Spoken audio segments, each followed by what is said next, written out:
సర్దార్ వల్లభాయ్ పటేల్ 151 జయంతి సంబంధించినటువంటి ఒక సందర్భంగా భారత ప్రభుత్వం ఏక్ భారత్ ఆత్మనిర్భర్ భారత్ అనేటువంటి కార్యక్రమం ద్వారా 6వ అక్టోబర్ నాడు ఒక కార్యక్రమాన్ని వారు లాంఛనంగా ప్రారంభించారు. ఇది 31 అక్టోబర్ వరకు దీని యొక్క కార్యక్రమాలన్నీ చేయడం ఉంటుంది. ముఖ్యంగా భారత ప్రభుత్వ అధికారులు దాంతోపాటు ప్రజల్ని దాంట్లో భాగస్వామ్యం చేసేటటువంటి రీతిలో కొన్ని కార్యక్రమాలు నిర్వహించడం జరిగింది. ఆ కార్యక్రమాల గురించి తర్వాత ఇక్కడ మిత్రులు ఉన్నారు వేదిక పైన. ఈ టీంలో మన ఢిల్లీలో కూడా ఒక వర్క్షాప్ జరిగింది, దాంట్లో మాట్లాడారు. కానీ సర్దార్ వల్లభాయ్ పటేల్ అనగానే హైదరాబాద్లో తెలంగాణలో ఉన్న వాళ్ళందరికీ కూడా ఏదైతే ఛాతీ ఉందో అది కొద్దిగా పొడుగవుతుంది. ఎందుకంటే వారి చేపట్టే ఈరోజు తెలంగాణ ప్రాంతము భారతదేశంలో ఒక భాగంగా ఉందనే విషయాన్ని అందరికీ కూడా తెలుసు. కొన్ని రాజకీయ పార్టీలు ఈ చరిత్ర తెరవకుండా చేశారు రాజకీయ లాభం కోసం. కానీ భారతీయ జనతా పార్టీ దీన్ని 17 సెప్టెంబర్ ఏ రోజైతే భారతదేశంలో హైదరాబాద్ స్టేట్ ఆ రోజు భారతదేశంలో భాగమైందో దాన్ని అధికారికంగా రాష్ట్ర ప్రభుత్వాలు దాన్ని జరపకపోయినా కేంద్ర ప్రభుత్వం నుంచి మనం జరుపుకుంటున్నాం. కాబట్టి ఇది మనకు సర్దార్ వల్లభాయ్ పటేల్కు తెలంగాణ వాసులకు తెలంగాణ ప్రజలకు అవినాభావ సంబంధం ఉందని చెప్పేసి మనం గుర్తు చేసుకోవాలి. దాదాపు 560 సంస్థానాలు చిన్న ప్రిన్సిపల్ స్టేట్స్ రాజరికాలని అన్నీ కూడా ఏకీకృతం చేసి ఒక భారతదేశం జెండా కింద తీసుకురావడం అనేది ఆ రోజు కేవలం సర్దార్ వల్లభాయ్ పటేల్ మాత్రం చేయగలిగాడు అనే విషయాన్ని మనం గుర్తుపెట్టుకోవాలి. ఉక్కు పాదంతోనే steel man of steel, man of iron steel అంటే మన ఐరన్ మ్యాన్ ఆఫ్ ఇండియా ఎవరైనంటే సర్దార్ వల్లభాయ్ పటేల్ అంటాం అనేది. ఆ ఉక్కు ఒక పాదంతో ఈరోజు అన్ని చిన్న రాష్ట్రాలు మేము జూనాగఢ్, నిజాము, ఈ కాశ్మీర్ లాంటి ప్రాంతాలన్నీ కూడా ఆ రోజు మాకు వేరే దేశం కావాలి, మీ పాకిస్తాన్ కలుస్తాం అనేది ఆ కూసినటువంటి ప్రాంతాలను కూడా భారతదేశంలో భాగంగా చేసినటువంటి ఒక వ్యక్తి అంటే అది సర్దార్ వల్లభాయ్ పటేల్. ఈ చరిత్ర మన భావితరానికి చెప్పాలి.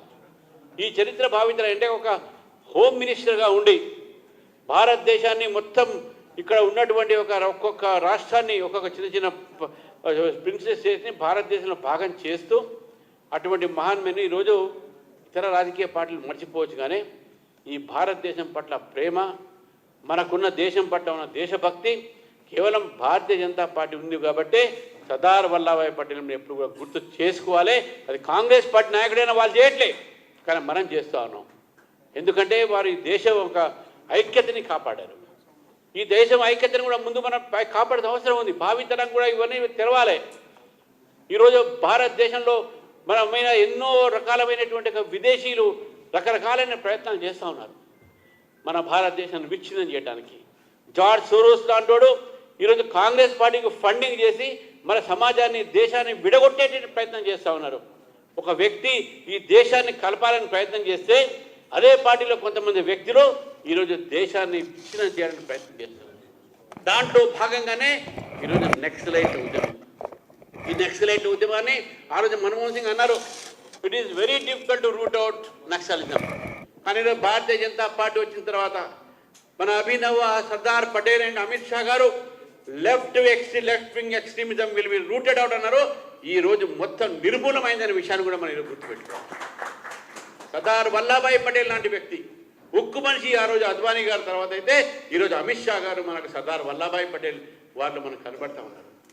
ఈ దేశంలో ఉన్నటువంటి హింసాత్మకమైన మార్గాన్ని మీరు వీడండి అని చెప్పారు, లేకుంటే పరిణామాలు తీవ్రంగా ఉంటాయని చెప్తే నిన్న మొన్న చేసినటువంటి విషయాలు మనం చూసినాం. కానీ వాళ్ళు చెప్పిన ఒక మాట ఉన్నది, ఈరోజు తెలంగాణలో అనేక మంది మావోయిస్టులకు తెలంగాణలో రాజకీయ నాయకులకు సంబంధాలు ఉన్నాయి అని చెప్పి నేనుగా చెప్పేది రాజకీయం చేయట్టే సరెండర్ అయినటువంటి నక్సలైట్లు చెప్పారు. నిన్న మొన్న పేపర్లు చూస్తూ ఉంటే వాళ్ళ ఇంటర్వ్యూలు చూసి చెప్తారు, వారు మా మావోయిస్టులకు తెలంగాణలో కొంతమంది నాయకులకు సంబంధం ఉన్నాయి అని వాళ్ళు చెప్తా ఉన్నారు. ఈ ప్రభుత్వాన్ని కోరుతా ఉన్నారు, మీరు ఈ నాయకులు ఎవరికి ఈ యొక్క నక్సల్స్తో సంబంధం ఉన్నాయి, ఎవరికి వీళ్ళకు సంబంధం పేరుతో వాళ్ళని పోషించారు, ప్రజల వ్యతిరేకంగా వాళ్ళని తయారు చేశారు, పోలీసులు ఒక కుటుంబాలని వాళ్ళు ఈరోజు నిస్సహాయంగా చేశారు, అంబస్ చేసి ల్యాండ్ మైన్ ద్వారా అనేక మంది కానిస్టేబుల్స్ చంపినటువంటి ఒక ఆ నక్సలైట్లు ఈరోజు ఎవరు తెలంగాణలో ఆ రాజకీయ నాయకులు వాళ్ళకి ఎవరితో సంబంధం ఉందని చెప్పేసి కూడా ప్రభుత్వం దాని మీద విచారించాలి, ప్రజలకు వాస్తవం చెప్పాల్సిన అవసరం కూడా ఉంది. ఎందుకంటే ఇది వెల్లదీసింది ఎవరు కాదు, ఈ యొక్క మొన్న అయినటువంటి సరెండర్ అయిన నక్సలైట్లు వాళ్ళు చెప్పారు. కాబట్టి ఇది సీరియస్ మ్యాటర్గా ప్రభుత్వం తీసుకోవాలి. దేశం ఐక్యత కోసం ఈరోజు సర్దార్ వల్లభాయ్ పటేల్ ఒక సంబంధించినటువంటి ఒక కాంట్రిబ్యూషన్, వారి యొక్క యోగదానం ఈ భారతదేశం ఏకీకరణ ఉందో అది మనం భావి తరానికి చెప్పాల్సిన అవసరం ఉన్నది. కాబట్టి ఇక్కడ కార్యకర్తలు అందరూ కూడా ఈరోజు ఇది ప్రభుత్వ కార్యక్రమం అయినప్పుడు కూడా మనందరం భాగస్వామ్యం కావాలి. అనేకమైన కార్యక్రమాలు తీసుకుంటున్నాం. ఆ కార్యక్రమంలో మనం 2-3 కార్యక్రమాలు మనం ప్రజల్లో కూడా 2-3 మాటలు చెప్పాల్సిన అవసరం ఉన్నది. ముఖ్యంగా ఆత్మనిర్భర భారత్ అంటే ఇక భారతదేశం గతంలో ఏ దేశం మీద ఆధారపడినా ఇప్పుడు మనం ఎవరి మీద ఆధారపడట్లేదు. మనం సొంతంగానే మన కాళ్ళ మీద నిలబడేటువంటి స్తోమత మనకు పెరిగింది. ఎప్పుడో మన 11వ స్థానంలో ఉన్నటువంటి ఆర్థిక వ్యవస్థ ఈరోజు 4వ స్థానంలో మనం వచ్చినాం. త్వరలోనే మనం 3వ స్థానంలో ఉంటాం. ప్రపంచంలో ఏదిరా 3 ఫస్ట్ సెకండ్ థర్డ్ ఏదిరా మంచి ఎకానమీ ఉన్న దేశం అంటే ఆ 3 భారతదేశం పేరు రావాలి అనేటువంటి ప్రయత్నం మనం చేయాలి. కాబట్టి ఆ ప్రయత్నం భాగంగానే ఈరోజు ఆత్మనిర్భర భారత్ కోసం సర్దార్ వల్లభాయ్ పటేల్ ఆ రోజు ఏదైతే స్వదేశీని కూడా వారు ప్రోత్సహించినటువంటి విషయాన్ని కూడా మనం మర్చిపోద్దు. ఈరోజు స్వదేశీని మనం ప్రోత్సహించాలి. స్వదేశీ ఒక ఆలోచన మనకు ఉండాలి. స్వదేశీ వస్తువులు వాడాలి, స్వదేశీ వస్తువులు కొరిగియాలి. మన స్థానంలో జరుగుతున్నటువంటి ఒక మన స్థానికంగా జరుగుతున్నటువంటి ఒక ఏవైతే ప్రొడక్షన్ ఉందో దాన్ని కూడా ప్రజలు దాన్ని వాడాలి. దాని vocal for local and local to global అటువంటి ఒక సిద్ధాంతంతో మనం ముందుకు పోవాల్సిన అవసరం ఉందని చెప్పేసి కూడా ఈ సందర్భంగా మన ప్రజలకు చెప్పాల్సిన అవసరం ఉంది మిత్రులారా. కాబట్టి 150th year of Sardar Vallabhbhai Patel, దాని భారత ప్రభుత్వం ఏక్ భారత్, ఈ భారతదేశం ఒకే దేశం, దీన్ని విడగొట్టే ప్రయత్నం ఎవరు చేసినా కులాల పేరు మీద, మతాల పేరు మీద, ప్రాంతాల పేరు మీద, భాషల పేరు మీద, నదుల పేరు మీద ఎవరు విడగొట్టలేరు. ఈ దేశంలో ఉన్నటువంటి దేశభక్తి అది కేవలం భారతీయ జనతా పార్టీ మాత్రమే ఈ దేశం గురించి, ఈ దేశం ఒకే దేశంగా ఉండాలి, మిగలాలి అని చెప్పేసి ఆ ఆలోచనతో సర్దార్ వల్లభాయ్ పటేల్ గారి ఒక ఆలోచనకు ఈరోజు మనం ముందుకు తీసుకుపోయి ఈ దేశాన్ని రక్షించాల్సిన అవసరం కూడా మన మీద ఉందని చెప్పేసి తెలియజేస్తూ, మరి ఈ 150 సంవత్సరాలకు సంబంధించిన కార్యక్రమాన్ని మీరందరూ కూడా దీన్ని చాలా పార్టీ కార్యక్రమం కాకపోవచ్చు, కానీ పార్టీ కార్యకర్తలు దాంట్లో పాల్గొనాలి. ప్రభుత్వ కార్యక్రమం ఇది. కాబట్టి నేను తెలంగాణలో ఉన్నటువంటి ప్రజలు కూడా కోరుతా ఉన్నాను, ఈ యొక్క కార్యక్రమం ఏదైతే మనం ముందుకు తీసుకొస్తామో దాంట్లో అందరూ కూడా పాల్గొనండి. మార్చి ఉంటుంది దీంట్లో.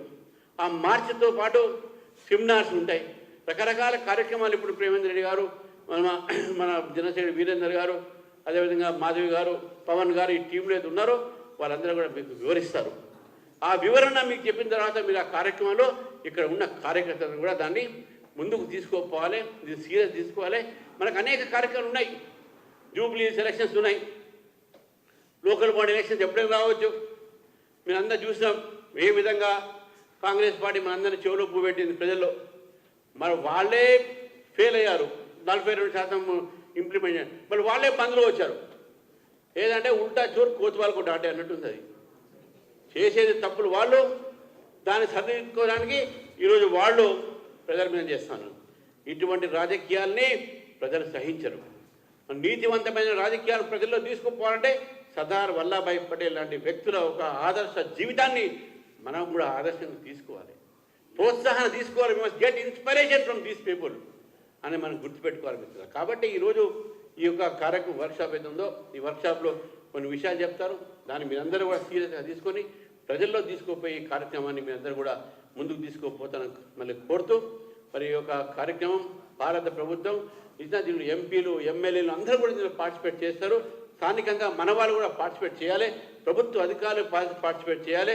రాష్ట్ర ప్రభుత్వం చేయకపోతే కేంద్ర ప్రభుత్వం దాన్ని, ఎందుకంటే భారత ప్రభుత్వం సంబంధించిన కార్యక్రమం ఇది, గుర్తుపెట్టుకునే పార్టీ కార్యక్రమం కాదు ఇది. కానీ పార్టీలో ఉన్నటువంటి కార్యకర్తలు కూడా భారతదేశంలో ఒక భాగంగా కాబట్టి, మన భారత పౌరులం కాబట్టి ఈ యొక్క కార్యక్రమాన్ని మనం పాల్గొంటున్నాం. అంటే ఈ యొక్క దానికి సంబంధించిన కొన్ని వివరాల కోసం ఈ యొక్క వర్క్షాప్ పెట్టడం జరిగింది.